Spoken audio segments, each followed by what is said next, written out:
Hello friends, this is Padma. అందరికీ నమస్కారం. ఈరోజు నేను దొండకాయ కర్రీ ఏ విధంగా చేయాలో చూపించబోతున్నాను. ఇది రైస్లోకి చపాతీలోకి కూడా బాగుంటుంది. దీనికి మనకి ముఖ్యంగా కావాల్సిన పదార్థాలు: 1 కప్పు ఆనియన్, 1/2 కప్పు ఫ్రెష్గా తురిమిన కొబ్బరి, ఒక 8 పచ్చిమిర్చి, కొద్దిగా 1/2 కప్పు ఉడికించిన శనగపప్పు, 1 కప్పు దొండకాయలు. వీటిని సన్నగా చిన్న చిన్న ముక్కలుగా కట్ చేసుకోవాలి.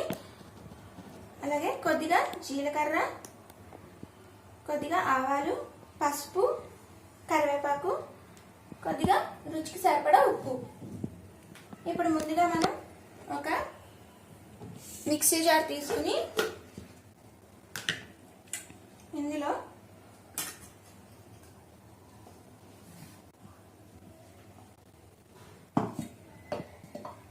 ఆనియన్స్ వేసుకోవాలి. అదేవిధంగా పచ్చిమిర్చి,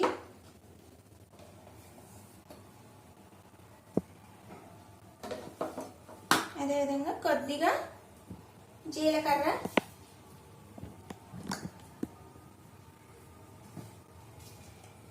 కొద్దిగా సాల్ట్. నేను ఇందులో కొద్దిగా వేస్తున్నానండి, మళ్ళీ కర్రీలో కొంచెం వేస్తాను తర్వాత. ఇప్పుడు ఈ ఆనియన్స్ని పేస్ట్ చేసుకున్నాము. ఆనియన్స్ని ఈ విధంగా పేస్ట్ చేసుకున్నాము. ఇప్పుడు ఈ పేస్ట్ని మనం ఫ్రై చేసుకోవాలండి. దానికోసం మనం ఒక బాండీ పెట్టుకుని దాంట్లో కొద్దిగా ఆయిల్ వేసుకుని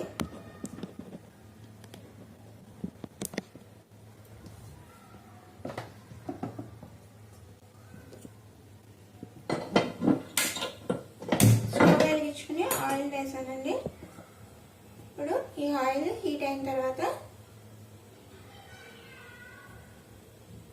ఇందులో కొద్దిగా ఆవాలు,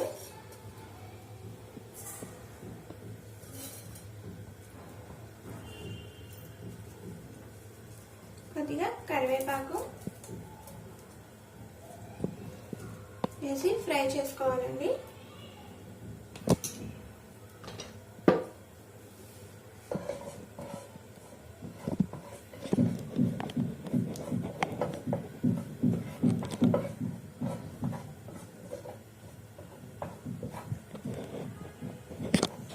ఓకే అండి, పోపు ఈ విధంగా వేగిన తర్వాత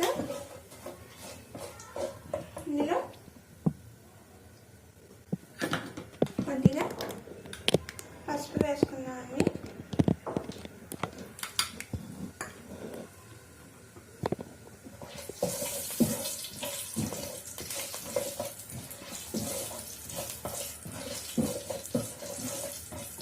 ఇప్పుడు దీంట్లో ముందుగా పేస్ట్ చేసుకున్న ఆనియన్స్ని వేసుకున్నాం.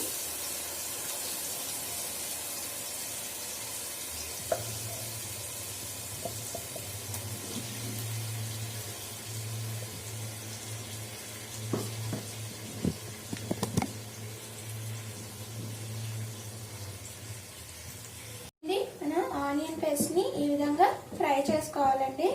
ఈ ఆనియన్స్ పచ్చివాసన పోయే వరకు ఫ్రై చేసుకోవాలి. కొద్దిగా నూనె ఎక్కువ వేసుకుంటే త్వరగా ఫ్రై అవుతుంది. తర్వాత ఇందులో మనం ముందుగా ఉడికించి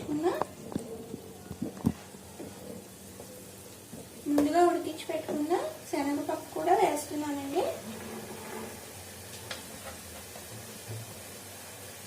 ఒకసారి బాగా కలుపుకుందాం.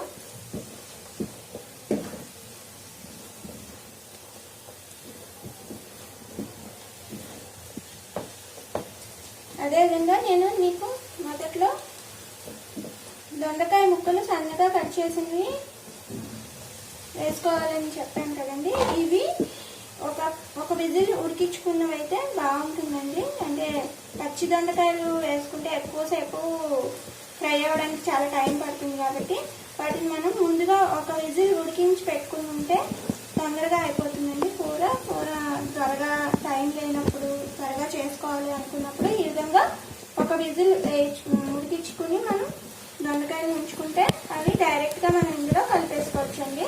నేను ఈ విధంగా ఒక విజిల్ ఉడికించి పెట్టానండి దొండకాయల్ని. సో ఇప్పుడు ఆ దొండకాయలను కూడా ఇందులో వేస్తున్నానండి, దొండకాయ ముక్కల్ని.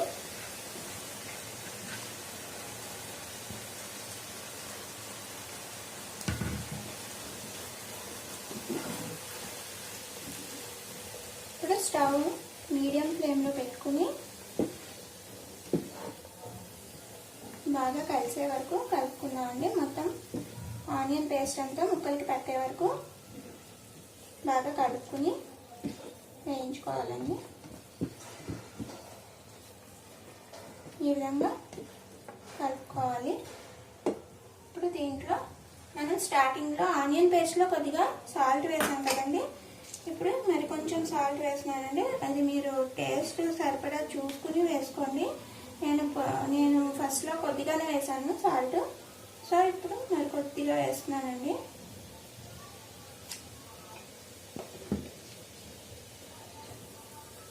ఈ విధంగా ముక్కలు వేసిన తర్వాత కాసేపు స్టవ్ని మీడియం ఫ్లేమ్లో పెట్టుకుని వేయించుకోవాలండి.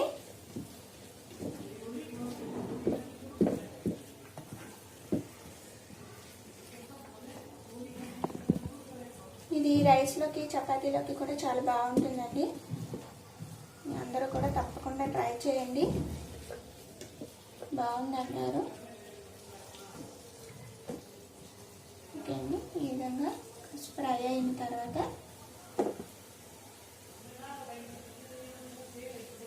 చివరగా మనం స్టవ్ ఆఫ్ చేసుకుని దించుకునే ముందు పచ్చి కొబ్బరి తురుము వేసుకున్నామండి. పచ్చి కొబ్బరి తురుము ఉంటే వేసుకోవచ్చండి, లేకపోతే ఎండు కొబ్బరి తురుమైనా వేసుకోవచ్చు. ఏది వేసుకున్నా పర్వాలేదండి, టేస్ట్ బాగానే ఉంటుంది. నేనైతే పచ్చి కొబ్బరి తురుము వేస్తున్నానండి. మీకు ఏది అవైలబిలిటీ ఉంటే అది వేసుకోండి.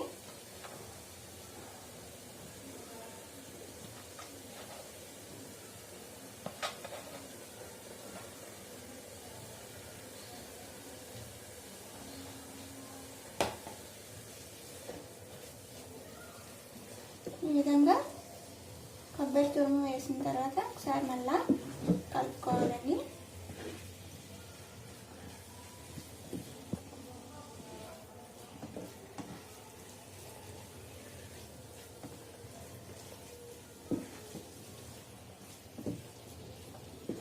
ఓకే అండి, మన కర్రీ రెడీ అయిపోయింది. ఇప్పుడు దీన్ని మనం స్టవ్ ఆఫ్ చేసి సర్వింగ్ బౌల్లోకి తీసుకుందాం.